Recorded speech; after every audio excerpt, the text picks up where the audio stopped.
All right guys, I'm back with the Goldibox at this location. I hit this location a lot back in the winter, and it's a lot of flood gold that sits here because it sits high up on the clay. It's a good deposit because all the flood gold that comes down here doesn't settle deep into the clay, so I can just peel the top layer off the clay, and it's usually got a little bit of flood gold. Now I hit this thing really hard after the hurricane back in November, and there was a lot of good gold. I stopped making videos on this place because as I started mining this place, the gold of course stopped producing as much. I can still find some gold here, but not as much as after that hurricane. And also, I'm going to introduce my scoop. I'm starting a website and I'm listing this scoop first. Nothing impressive, but it's just a scoop.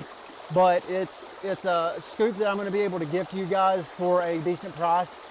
Most scoops online go between $10 to $15, and I should be able to ship this to you whenever I get an exact estimate, but for sure it will be under $14, $15. I'm going to try to keep it maybe around 13 bucks. This scoop is a normal scoop, but it has a place for your thumb. And when I use scoops a lot, I like a place for my thumb to set in good. That way when I'm scooping in, it's easier to grip. Also, this is a 3D printed scoop. It has layer lines in the middle of it, and gold mining actually benefits from those layer lines. When you dig down into the clay or dirt or whatever, you're not going to have suction because of those layer lines. It actually is going to release the suction, so you don't have to worry about that. Also, when you're on a gold pan especially, I'm going to send them pre-seasoned, so I'm actually going to sand them down a little bit, but the layer lines help with that also. So it's a win-win situation, and I believe these scoops are durable and very good, and today I'll be testing it out. I'm obviously don't have much use for the Goldibox with this. I'm going to be doing the Goldibox separate, but I will be doing a short, and if you guys want to catch that, I'll be using the scoop in my gold pan, and I'll try to show you some of the features in that. So let's get in the video, and I'm going to hit this creek again with the Goldibox, and we'll see how much flood gold is still left over. The last time that I was here, I hit that hole right there, and there was some good flood gold. Keep in mind, that was right after that hurricane hit, just a couple months after. And then I hit this hole right there, I believe, in around here. Now, a lot of these rocks have been deposited since then. They weren't here. Some of that up there was, but I believe these rocks right here were not there because I actually mined in that location right there. So they've all been redistributed, which is actually a good sign because those are pretty big rocks. So let's get into it, and I'm going to dredge this place out, and I'm going to show y'all if there's still flood gold here.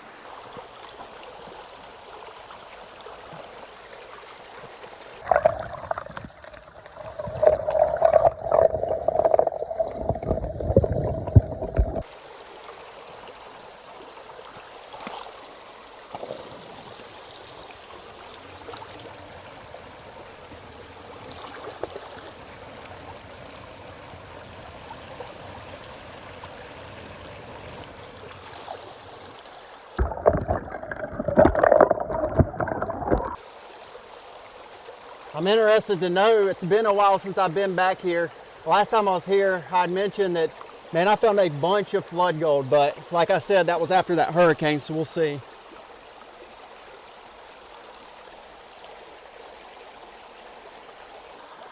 I decided not to bring my pontoon today because this location, like I'd mentioned, is extremely hard to get into, and it's overall just more of a pain in the just to get the pontoon down here, and the rocks down here offer a good support system. But like when I'm dredging 2 or 3 feet with the Goldibox backpack dredge, I do like to bring my little homemade float, and it helps out a lot, like perfect angle, everything. Just in these locations, it's more beneficial to me just to use rocks to set up, because getting down here and getting set up, which is a large part of gold mining, is setting up. I mean, you want to be up and ready and running as fast as you can because you're limited on time. So I always try to be as quick as possible. That way I get the most gold I can out of it, or it's not really worth it. You know, if you spend an hour setting up and 2 hours mining, I mean, you could do, if you do a 15-minute setup, you got an extra 45 minutes there, you know, that you wouldn't have.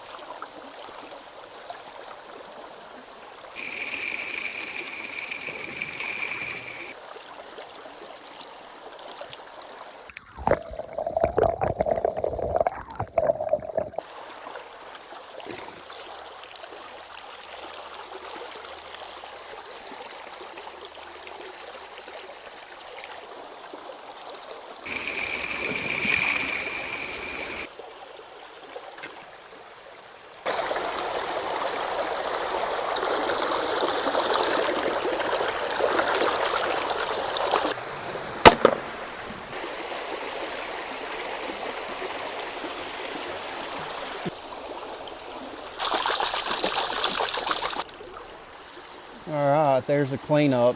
That was in 2 hours, so it wasn't that good. But I hit a lot of those places like 7-8 months ago, so it's either been redistributed a little bit or I missed that stuff. Still, the first time that I did a cleanup here, it was great. Now that was right after the flood, as I mentioned, but still, that's still not bad. I mean, 2 hours, some good little flakes in there.